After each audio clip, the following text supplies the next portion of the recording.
मौसमी से जानकारी ले लेते हैं। मौसमी, हम लगातार दर्शकों को बता रहे हैं, अब तो खैर 2 सप्ताह के लिए से 17 मई तक लॉकडाउन को एक्सटेंड कर दिया गया है। ग्रीन जोन्स में कुछ ढील दी जाएगी।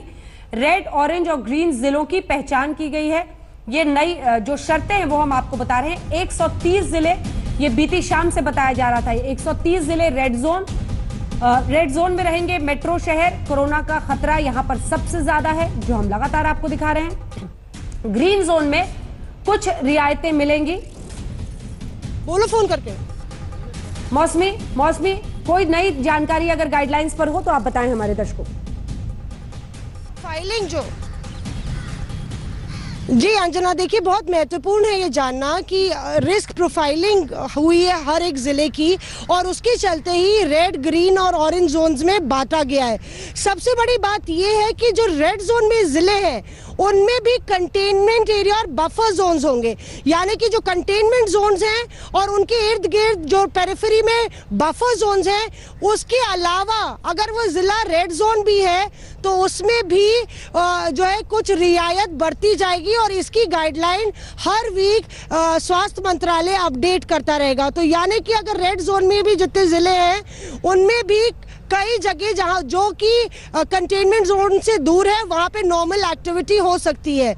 महत्वपूर्ण बात यह भी है कि अगर कोई 21 दिन तक कोई भी जिले में कोई केस रिपोर्ट नहीं हुआ है, नया केस नहीं आया है, तो वो ग्रीन जोन में तब्दील हो जाएगा, और ग्रीन जोन से ग्रीन जोन जाने की जो आवाजाही है या आगमन है वो संभव हो सकेगा, क्योंकि अर्थव्यवस्था को बूस्ट करने के लिए और जो नॉर्मल इकोनॉमिक एक्टिविटी है ग्रीन जोन्स में, उसको कैसे जो है स्टिमुलस दिया जाए, इस पर गृह मंत्रालय और मोदी सरकार की खासतौर पर नजर थी। इसके अलावा याद रखिए कि बच्चे अगर 10 साल से नीचे के हैं, सीनियर सिटीजन्स हैं, या फिर कोई भी क्रॉनिक एलिमेंट से जूझ रहे हैं, उनको अनुमति नहीं है बिल्कुल भी बाहर निकलने की। उनको कहा गया है कि उनको घर में ही रहना पड़ेगा जब तक ये लॉकडाउन चलता है अगले 2 हफ्ते तक। इम्पोर्टेंट ये भी है कि लगातार हर हफ्ते वीकली प्रोफाइलिंग होगी, रिस्क प्रोफाइलिंग होगी, और जिलों के स्टेटस जो है वो चेंज हो सकते हैं। पर ये मत सोचिए कि मॉल्स भी खुल जाएंगे, पब्स भी खुल जाएंगे, जिम्स भी खुल जाएंगे, स्कूल भी खुल जाएंगे।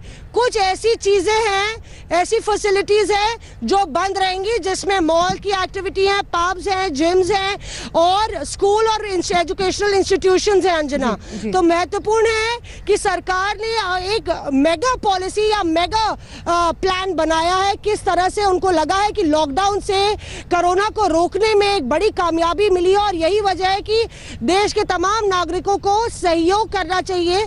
2 हफ्ते की और बात है, और इस पे हम लोग को एक बड़ी कामयाबी मिल सकती है अगर ये 2 हफ्ते लॉकडाउन, और उसका भी साइंटिफिक रीजन बताया गया है, क्योंकि अभी जो केसेस जहां पे रिपोर्ट नहीं हुए, अगर ये 2 हफ्ते की साइकिल और कंप्लीट हो जाती है अंजना, तो काफी ऐसे जिले हैं जो ग्रीन जोन में आ जाएंगे। और इसी वजह से महत्वपूर्ण है, गृह मंत्रालय को लगा कि 2 हफ्ते के लिए भी सही पर लॉकडाउन को एक्सटेंड किया जाना चाहिए। बिल्कुल, और जो बातें आपने बताई, अगर उसको हम क्लासिफाई करें अलग अलग तरीके से, ये सभी को इंतजार रहेगा कि रिपोर्ट कार्ड की तरह जिस जिले में वो रह रहे हैं वो रेड में है, ऑरेंज में है, ग्रीन में है। रेड जिले जो लगातार है उसकी जानकारी हम भी दे रहे हैं, लेकिन कुछ ही देर में वो सूची भी आ जाएगी जो हम दर्शकों को बताएंगे। दर्शक बने रहे हमारे साथ। लेकिन किन फैक्टर्स पर ये red zone, orange zone, green zone बनाए गए हैं, ये भी बहुत महत्वपूर्ण है। मौसमी, 21 दिन से कोई केस नहीं आया, वो ग्रीन जोन, लेकिन रेड जोन बनाने में डबलिंग रेट क्या रही उस शहर में, उस जिले में? डबलिंग रेट कोरोना के केसेस की, टेस्टिंग की क्या स्थिति है, जो सर्वेलेंस है, यानी कोई भी ऐसा व्यक्ति जो कोरोना संक्रमित पाया गया उसकी कांटेक्ट ट्रेसिंग, और फिर सर्वेलेंस जो वहां पर किया जा रहा है, जो निगरानी रखी जा रही है, इन सबको नजर में रखते हुए ये रेड जोन्स बनाए गए हैं।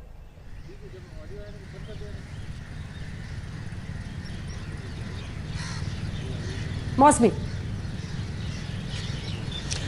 जी अंजना, मैं अनुरोध करूंगी कि टॉक बैक बंद कर दे, क्योंकि लगातार टॉक बैक ऑन है। मैं ये कहना चाह रही थी आपको कि जो रेड जोन है वो डबलिंग रेट और जो नंबर ऑफ केसेस हैं जो रिपोर्ट हुए हैं उनका रिकवरी रेट कितना अच्छा है, रिकवरी रेट कितना खराब है, इस पूरे उस पे जो है आंकड़ों पर गौर किया जाएगा।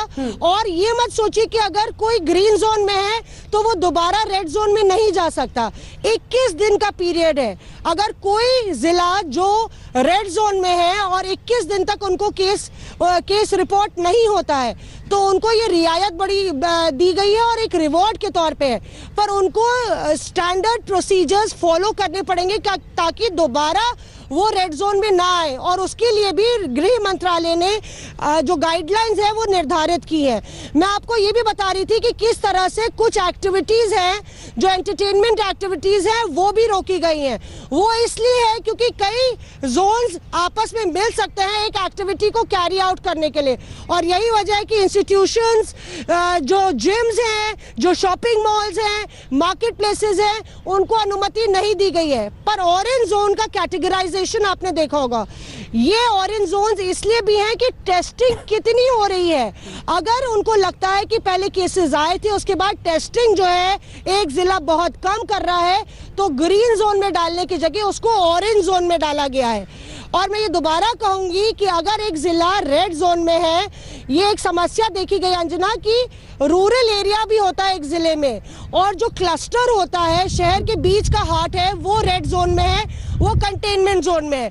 तो क्लस्टर के बाहर और बफर जोन के बाहर जो रूरल एरिया है, जो जहाँ पे ज्यादा आबादी नहीं है, डिस्टेंसिंग है, उनको रियायत अपनी एक्टिविटी कैरी आउट करने के लिए मिलेगी और इसके लिए भी स्पेसिफिक गाइडलाइंस जारी की गई हैं।